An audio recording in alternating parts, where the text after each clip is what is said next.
Hey, it's Curtis YZ. Smash like, subscribe, leave a comment, I'll read it. I mean it, gon' share if you care. Just putting it out there. Welcome to the show where I talk about movies and do music and more. Let's get to it. Here we go. Welcome, Internet. It's Curtis YZ.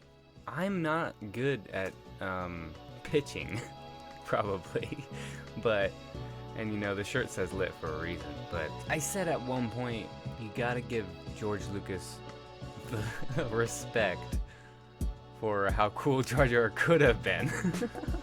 That doesn't make any sense. What I wanted to say, really, because my mind tends to go all over the place, okay? I'm a rambler. That's what this is. I just ramble, and then I edit it so that it sounds alright, to a degree. You gotta give George Lucas the respect for making the character as good as he could have, you know, and to be honest, I know it's jarring for adults, but for kids, it really does do the job, you know? And I'm not gonna lie, like, even as an adult, it's gonna sound bad, Ahmed, okay? It's not a good pitch, but in all reality, sometimes the jokes land because of how bad they are, and that's funny to me. Sometimes because it's just so stupid, it's funny. I like that kind of stuff. And that might have been the intent. You know, who knows? In George Lucas's eyes, maybe he's like, well, the adults will laugh at it because it's stupid. You know, who knows? But none of that matters because I guess you could argue that there might be moments where Jar Jar might steal from attention, because I was thinking about the pod race, and there is a part that he says something. At the same time, for kids, and maybe this is why it never took it out for me, Jar Jar's just worried in that scene for Anakin. It doesn't really make sense for a kid for any of that tension to go away. Even as an adult, as I watch it, I just think that every time. You know, I'm not really paying attention to it in a sense, because I'm more actually like focused on like the expression on the mother's face as she looks at the little monitor. Many people have come up to him now that they're older, and expressed that, you know, Jar Jar was a funny character to them, and it's generational, so that's why I try not to be too judgmental for The Last Jedi. The difference between The Last Jedi and Jar Jar Binks is one is a political thing, and the other is just for kids. Obviously, if it's supposed to be for kids, you shouldn't be hiding your political messages in there. That's not kid-friendly as far as I'm concerned. That's called being dirty and sneaky. As far as I'm concerned, Star Wars fans, listen to the Star Wars that we grew up loving. The other thing I wanted to touch on is that the rarity of Darth Jar Jar, that theory is so cool. And it honestly, it totally fits in the world in a lot of ways. Oh, the only difference is Disney, I mean, if they want to gain some serious respect points from me, they will put in a Darth Jar Jar scene, some sort of flashback where Obi-Wan takes out Darth Jar Jar, and we see this epic fight, and he finally finds the true one behind it all or something. I'm telling you, if you put that in there, I am going to love it.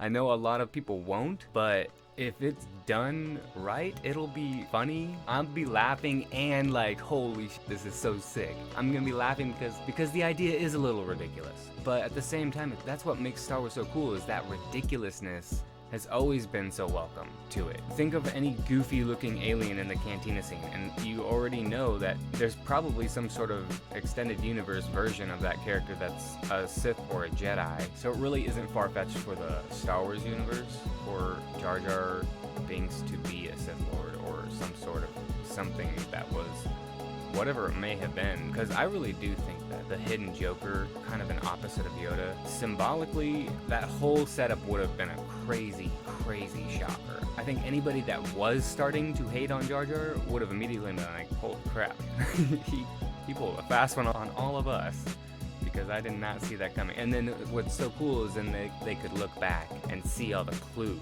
And that's what I mean. It's like, think about the rarity for that theory to even work as good as it does. That's what I was really trying to take, that how cool Jar Jar could have been. Because to me, it's so fascinating that Darth Jar Jar, just that theory alone, how good it is. And that's when I found that Ahmed. That's when I found that Ahmed net.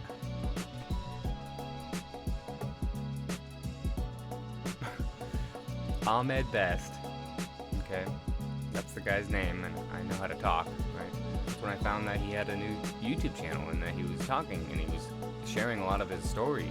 That is so cool that he shared those stories about what it was like on set, and you can really get a real feel of what it was like back then in the prequel era and how exhilarating and the excitement. For the most part, that did exude out to the public. For a long time, people weren't caring about Jar Jar because they were able to get over that and enjoy the spectacle, because there was a lot behind it. If that was something that was bothering you, I'm sure there's a fan edit that will help you around that. For the most part, most of us couldn't stop drooling over the Duel of the Fates, and I still can't. I mean, that Qui-Gon is my favorite, and the only thing that bugs me is that I do want more Qui-Gon. I hope we get like a young Qui-Gon. That would be actually kind of cool. I know it's not good to be hoping for things like this because we don't know how badly they'll mess it up, but I was so excited at first. You know, I thought that Disney was gonna make it just like Marvel and basically take from the EU and take good parts that we did like and then embellish whatever was kind of corny or something and embellish it so that it also was good, just as good, and I was just hoping for the best. It really, really, really wasn't, and that's something that they should reconsider thinking about. They've messed up so bad, it's so hard to say what they should even do, you know, because they've dug a freaking grave for the masses at this point. They dug a grave for all of us, you know, got one for each one of us fans. I just wanted to get everything out that I might have not said about Jar Jar that is actually good, you know. Like I said, the CG still holds up pretty good. If you let the moments be funny, they're kind of funny. Qui-Gon catches his tongue. I mean, there's something about Qui-Gon that he's funny in that moment to me. And don't get me wrong, because I like the originals the best. The prequels had a uniqueness to them. Now, I didn't have the grittiness, and it took me a while to get over that, even as a young fan, because it was so pretty and clean compared to the Galactic Empire. But it makes sense really looking at it, that tonally that they wanted to express that here's a democracy, it's pretty, and now here's tyranny, an empire, you know, and it makes sense for it to look like an uglier world and everything. Also, I'm a huge fan of like real props. That's why I'm a big Blade Runner fan, because the graphics of that movie still are like 100% amazing. Blade Runner was influenced by Star Wars, in a big way at least.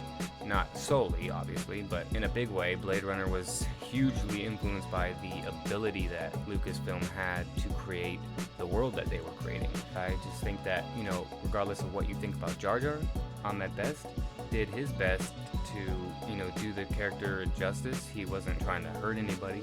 He's a big fan of Star Wars. He's a big part of Star Wars, and I think just as individuals, if you're a Star Wars fan, you would benefit from learning about him because he was there. He was right there, and he tells you. He's probably one of the most public people out there about it, in a sense. So just be good to one another and treat people with the respect that you expect to be treated back with. Yeah! Hey, it's Curtis YZ. Smash like, subscribe, leave a comment, I'll read it. I mean it, gon' share it. If you care, just